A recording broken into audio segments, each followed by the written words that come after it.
We are coming up on the biggest week of the season for the Philadelphia 76ers and one of the biggest games in what will be a very, very stressful time. A game in which once you see the starting lineups, both teams fully understand the assignment.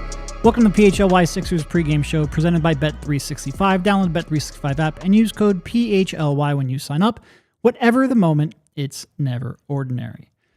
Kyle, this injury report, legitimately, if you look at the injury report, it takes 3 pages on the PDF to get to all of the names between the two teams. Unbelievable stuff that the highlight we're experiencing. The highlight right now is the one guy who has made this team somewhat watchable. Quentin Grimes is out of the lineup due to rest. It is a fantastic game to rest him on. Although, I'm going to be honest, once we start talking about the Pelicans injury report itself, maybe you give him rest on one of the other winnable games you have later on this week. Because this one, when we really start getting into it, I'm not sure if they have a chance of losing this one.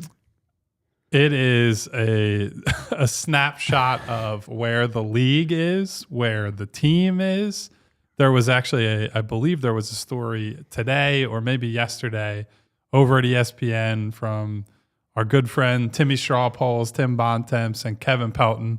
And it was about how drastic the tanking picture and the tanking cluster is at the bottom of the league right now because there are several reasons, right? Number one, we knew coming into the year this was going to happen. We were all kind of aware of Cooper Flagg as this number one prospect that everybody knew from his time in high school. He had a big summer at the Team USA Olympic camp on the select roster.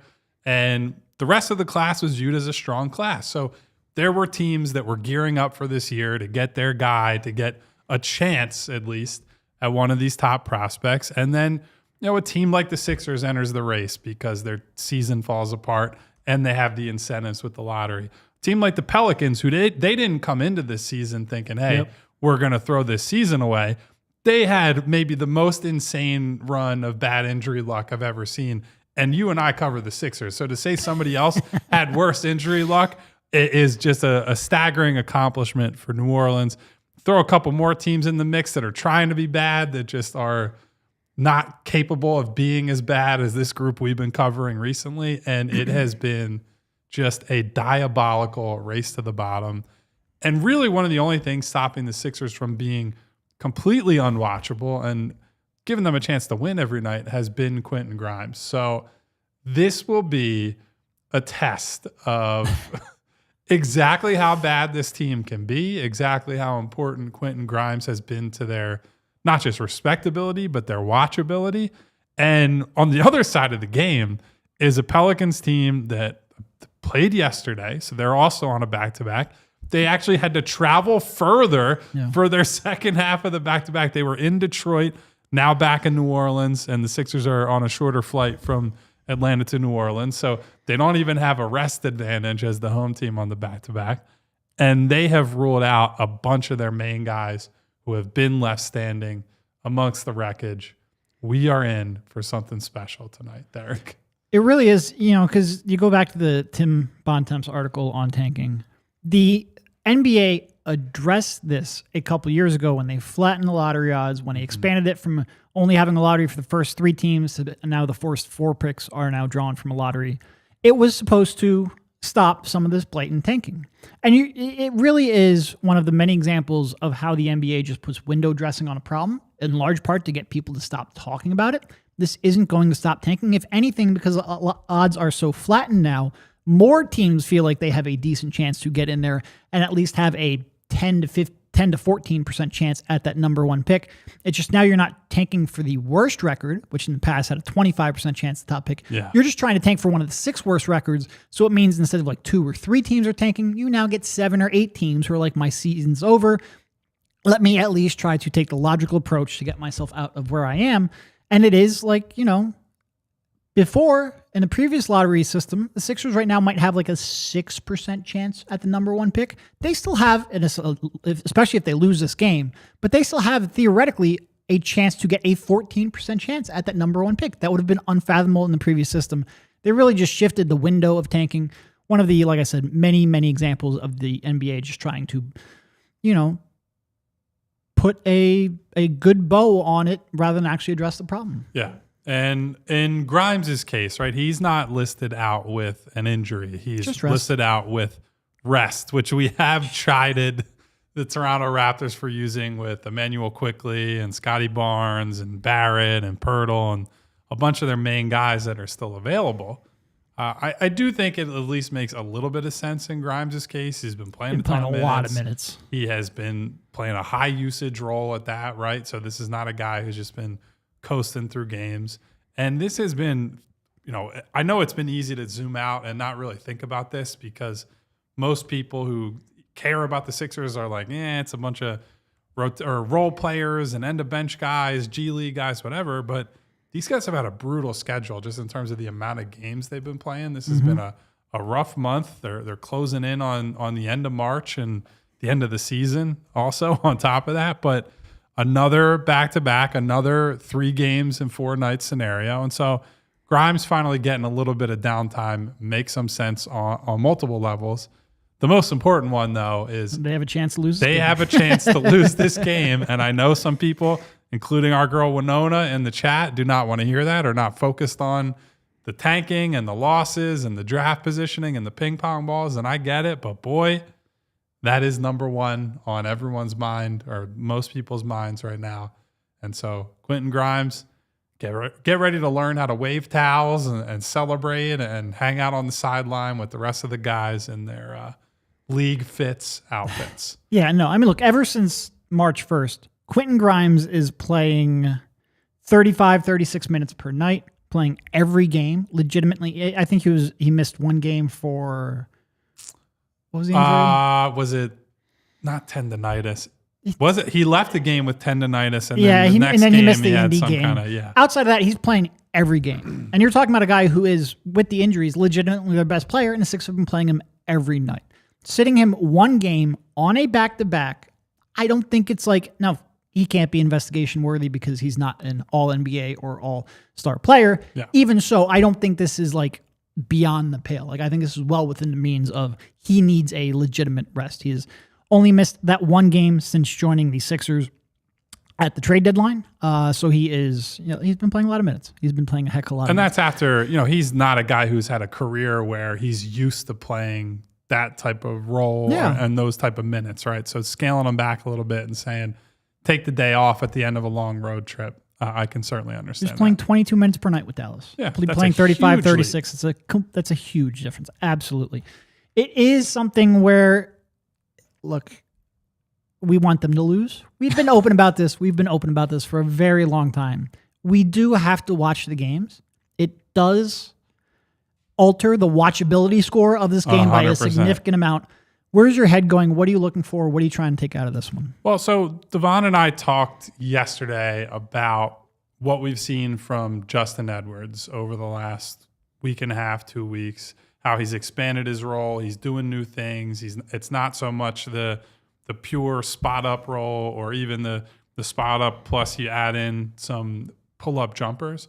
It's been a lot more self-creation. It's been a lot more slash and kick. And so as you're getting into tonight's game with Grimes out, you'd expect that to have an uptick, right? You'd expect somebody like Justin Edwards to take more offensive responsibility. Nick Nurse gives him, a little bit more freedom, a little bit more ability to make mistakes, run the offense, be the initiator, whether that's from the point of attack or, they're doing some stuff with him along the sidelines. That's probably the first place I would go. And that's in part because Justin Edwards is one of the only interesting players left to look at, right? Like he's one of the only guys that we're all sitting here and saying, that's a long-term rotation guy, someone who we think will factor into their plans for next season. And so that's where I go first and foremost. And then from there, it's just who picks up the slack, right? Like is Jared Butler going to put up a lot of shots? Is another guy we're going to talk about, is Bona going to get a chance to actually create for himself? And, kind of what does that look like if that ends up happening? Really, it's just how many guys do they have available who can actually dribble a basketball? That's kind of the $1 million question right now because it could go super, super sideways depending on how tonight goes. Yeah. Justin, 25 points against the Spurs, followed up with 22 against the Hawks. Pretty much has been a consistent 18 to 20 every night for the better part of a week now. And they are certainly going to need him to step up into a much bigger role. It's been really encouraging watching him and become a little bit more aggressive. Not just, the off-ball catch and shoot, not just, filling a lane in transition, but really dribbling into some pull-up shots, getting the rim a little bit more. I thought he's made some pretty good passes. I'm real excited to watch him over the last couple of weeks of the season. Not that there's a whole lot to watch, but he is one that stands out in a pretty big way. Just because, like you said, he is someone that you can pencil into a role next season. He's something that is a part of your future, which, again, getting that and then getting also McCain in this draft, that was a pretty good draft for the Sixers here. And getting Bona as well, someone that you mentioned is high on the watch index for this team. They had a real good June. They just then followed up with a couple of mistakes in July and August that are going to hurt them for the long term. But, it is, I'm real excited to watch him over the last couple of weeks. Yeah, unfortunately, one of the tank commanders remains out. And so that allows, with Andre Drummond out, that allows Adem Bona to get back in the mix. He has, I guess, returned from this ankle sprain that's been bothering him. He picked that up in what game was that? That was when they were still at home, right? He hasn't played on this road trip, if my memory serves me correctly. I don't believe so. Guys, you got to cut us some slack here because all these games have kind of blended together at this point in the season. I know that's probably true for a lot of you too. But so Adem comes back tonight. He is not. Yep. And that is one of the few, again, add him to the list with Justin Edwards, one of the few guys that is available now that we can say, I'm watching this guy for not just what it means right now and what it means for the night's results, but how much we think they can rely on him next season, because that will inform some of what they do in the offseason, right? Like sure. If you believe that Adem can step into more of a full-time backup role. Now, I think asking him to start full-time or at least part-time with Joel Embiid missing games and, the normal stuff we have to deal with Joel is a big ask. But if you're asking if he can be more of a solid third big and at least a rotation option, that's going to make you, I don't know, you're going to hope that Drummond moves on regardless, but like that'll probably inform how you use Drummond or what you do otherwise in the front court. And so all these games are pretty important for what you see out of Adem down the stretch.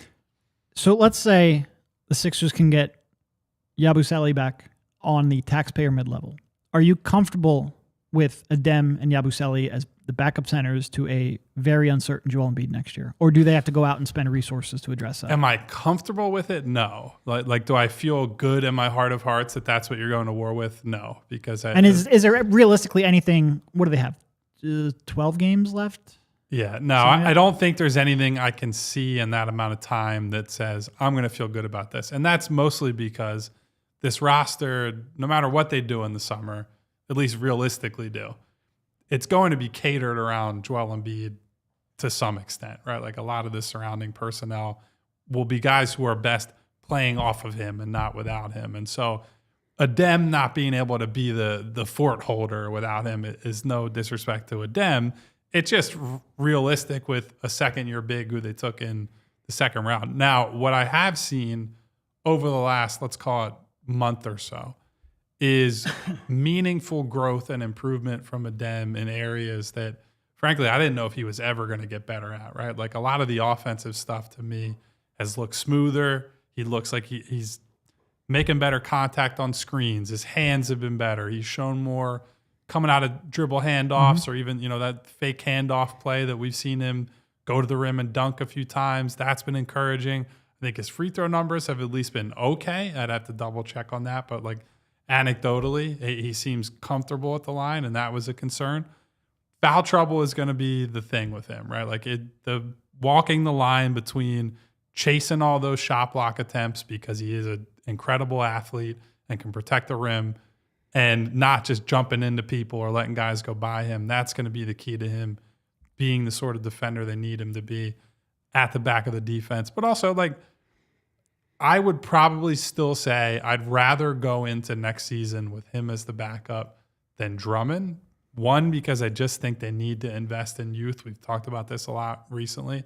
2, I think Bona has shown that he deserves a little bit of time and deserves minutes so he can try to develop. And they got to try some things, right? I'd rather strike out on Bona as the backup center next year than go through like, hey, maybe Andre Drummond will play 15 good games as the starter. And it's really a road to nowhere, right? Because we know what the playoff pitfalls are with him. We know Drummond is not really getting much better. So I want to see more Bona now, and I'd rather see him more in the future as well.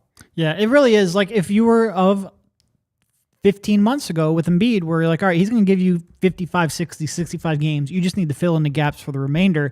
You would go, yes, I love the skill set, the diversity of skill sets between Bona and Yabusele. I think they can hold down the fort for those 20, 25 games that he is going to miss. I like that trio. I'm certainly not expending any more significant resources to fill a hole. And really for a center, like you're going to have to probably devote something to it to get something better than Yabusele. But that's not the world we live in. That is not Joel Embiid's knee anymore. That is certainly not the next season that we're going into. It's a tough spot because we've talked about this a lot, I don't love investing like a top 6 pick in a center. If maybe you trade Drummond, you clear him off your books, and you can use your mid-level exception on a center. But even that, then what happens if Joel does come back and you're overpaid for something rather than getting a player you could have used in a bigger role? It's a tough spot to be in.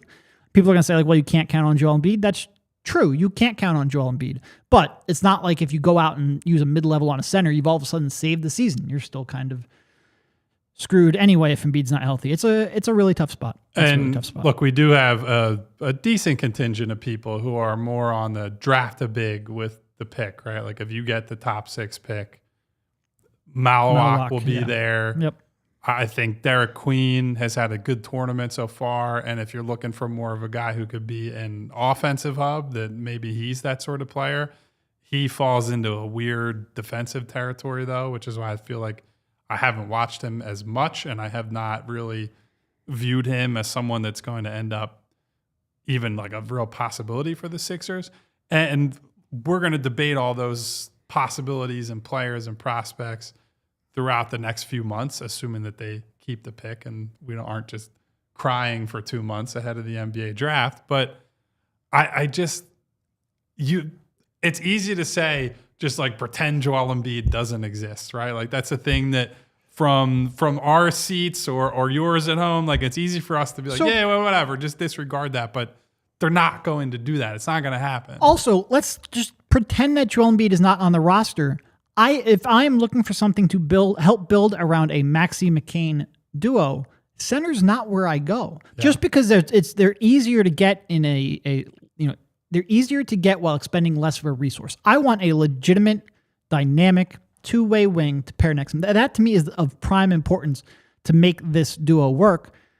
Now, it's tough because there's not a lot of them in this draft, and the one that does fit that physical profile, we don't really like the way he plays the game. Mm-hmm. But I don't think you have to like reach for a center just because you think you need to fill that to build around McCain and Maxey. I think you have to try to go out there and get the best talent still, as long as it can play alongside those two. Yeah, and I think because of the uncertainty with Embiid, a lot of people are just glossing over whatever the flaws are for these various prospects, right? It's like, all I see is upside and greatness and none of the weaknesses for someone like Malawak or someone like Queen or one of these other guys in the draft. And yeah, I would love to live in sunshine and rainbow land where Malawak was more polished offensively and didn't have questions about his hands and, yada, yada, yada, go down the list. And Queen, I could pencil in as a defensive spot somewhere. Yeah, exactly. He's a 6'9" guy who like isn't really a rim protector, but also isn't a switch big. So like those guys have their own sets of problems that, to your point, if I can get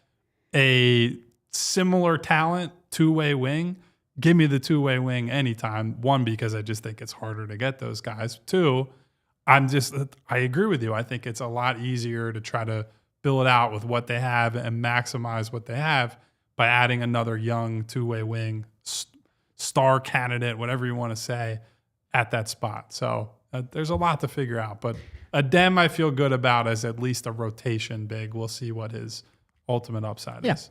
It really is a tough draft. It'll be a real interesting conversation if they land at 6, because I think that's where a lot of my uncertainty really comes in. It's like, all right, do you reach for a center? Do you take someone that you don't fully believe in? Do you maybe trade the pick, not necessarily for a veteran, but maybe trade down, try to get a couple swings?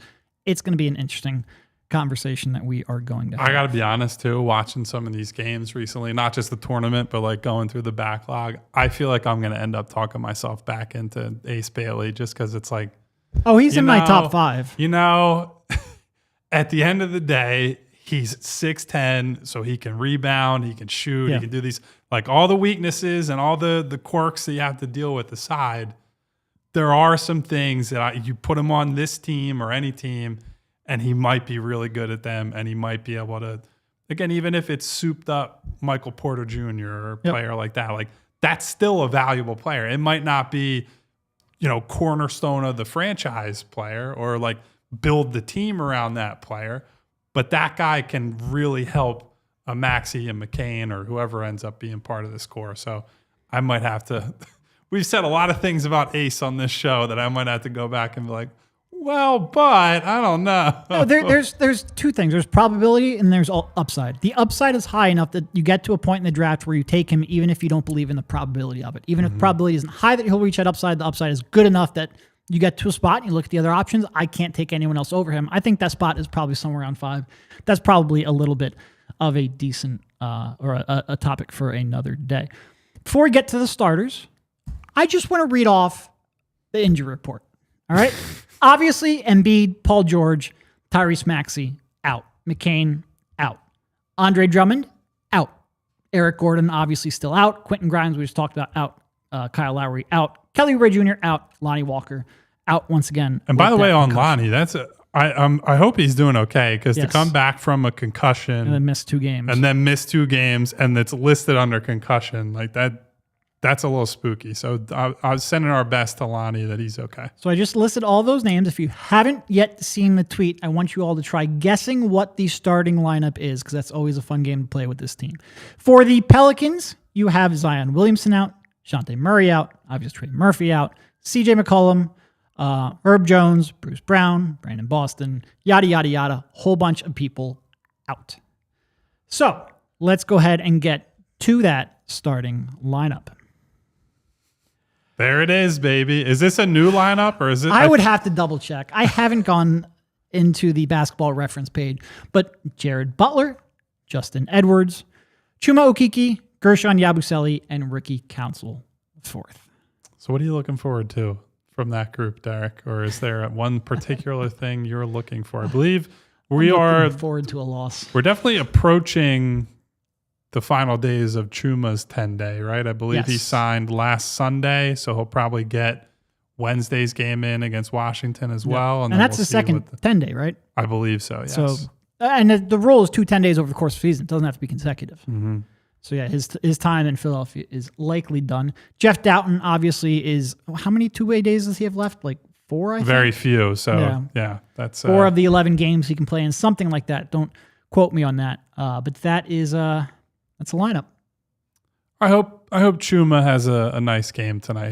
Devon and I were talking about him quite a bit yesterday about just the rebounding has been there, the shooting has been there for at least a few games now, and not that we want to pat ourselves on the back too hard, but we talked about him quite a bit last summer as a potential candidate to stick around. So we'll see if he can do enough in these couple of games to potentially get like a training camp invite next year and see if he can parlay that into an end of the roster spot. Because I like what I've seen from him, but he's not exactly young at this point, right? I think he's 26, probably coming up on 27. So really kind of one of his last chances probably to make an NBA impression before he's got to consider whether he's going to go overseas to ply his trade. All right, before we get to Bet and Bree, we did get one super chat in here from Brian Pumper. He says, I want the 76ers to be more unwatchable than an Ashton Hall video.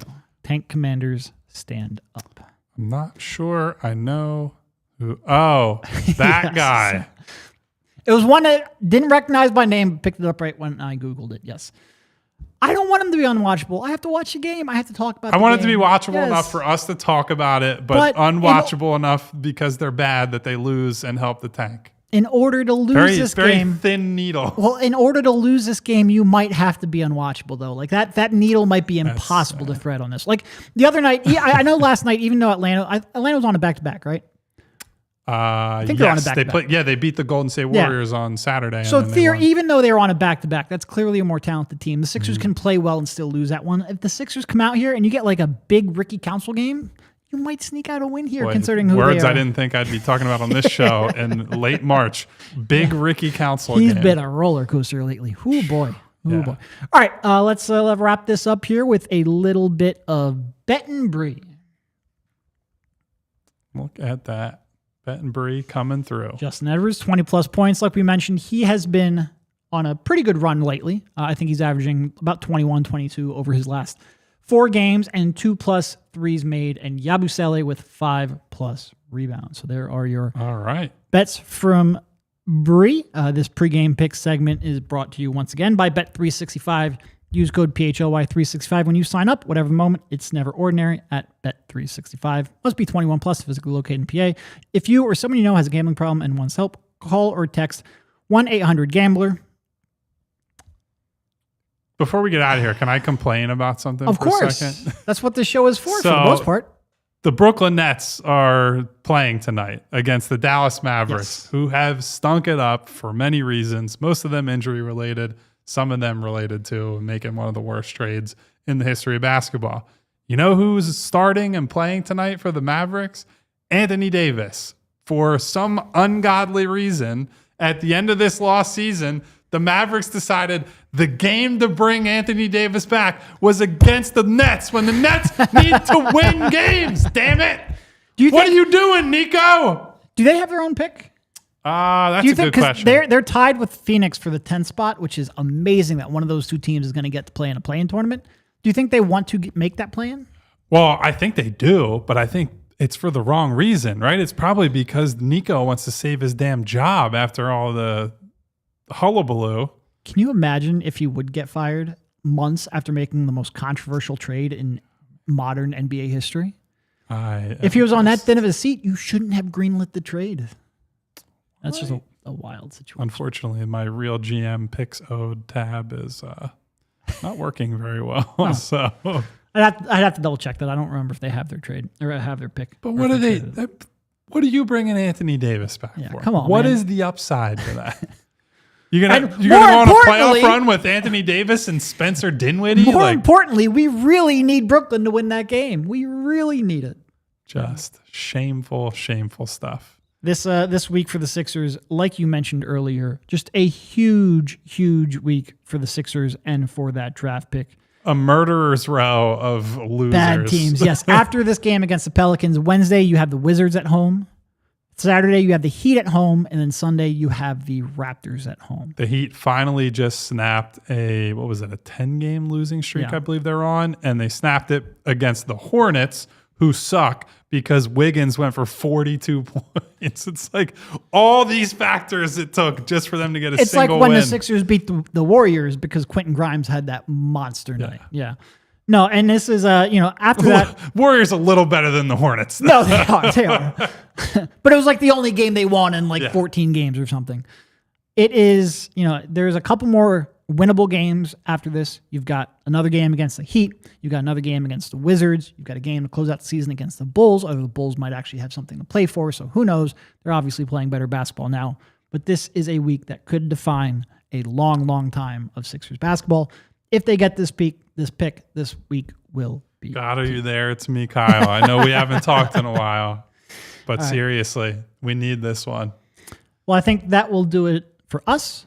Somewhere after the game, we will be doing the post-game show. Once again, brought to you by Bet365. Thank you all for tuning in. Thank you, Bree, once again for producing. I guess thank you to my co-host over here, Kyle. And no thanks to Derek for taking up our matching hoodies that we had on before the show. What a coward. Everyone bully him into wearing the matching hoodie on the post-game show. Goodbye, everyone. See you after the game. We all silly like the mayor.